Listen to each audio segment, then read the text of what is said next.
నా పేరు పాండు నాయక్, పత్తికుంట సర్పంచ్ అభ్యర్థిని.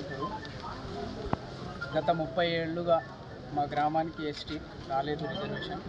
ఇప్పుడు ఎస్టీ రిజర్వేషన్ వచ్చింది, చాలా సంతోషకరంగా ఉంది.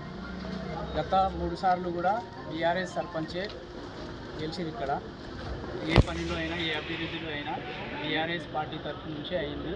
ఇప్పుడు కూడా ప్రజలు మాకు ఆశీర్వాదించి గెలిపిస్తారని కోరుకుంటున్నాను. ప్రతి ఇంటికి తిరుగుతుంటే మాకు హైడ్రా గవర్నమెంట్ వద్దు, ఇప్పుడున్న ప్రభుత్వం మీద చాలా వ్యతిరేకత ఉంది. మా గ్రామానికి ఫ్రీ బస్సే లేదు. మా మహిళలు ఫ్రీ బస్సులో ఇక్కడి నుంచి వస్తారు. మాకు బస్సు వద్దు, హైడ్రా వద్దు అని చెప్పేసి చాలా వ్యతిరేకత చూపిస్తున్నారు. ఇప్పుడు కూడా మా బీఆర్ఎస్ పార్టీ గెలుస్తుంది వచ్చే అసెంబ్లీ ఎన్నికల్లో. మాకు ఇప్పుడు కూడా మద్దికుంట గ్రామానికి మాకు ఆశీర్వాదించి బీఆర్ఎస్ పార్టీని గెలిపిస్తారని. నేను మండల బీఆర్ఎస్ పార్టీ ప్రధాన కార్యదర్శిని.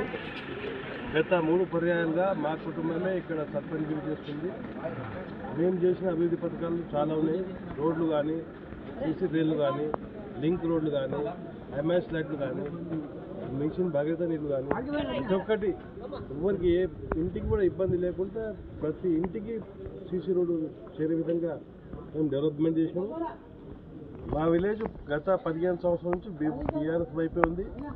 మేము పబ్లిక్ అందుబాటులో ఉంటాం, ప్రజాసేవలో ముందున్నాం. కాబట్టి ఇక ముందు కూడా మా పార్టీ బలపరిచిన క్యాండిడేట్కి మా గ్రామస్తులు పట్టం కడతారని విశ్వాసం ఉంది మాకు. మరియు ఈ కాంగ్రెస్ గవర్నమెంట్ ఇచ్చిన 6 గ్యారెంటీలు లోపల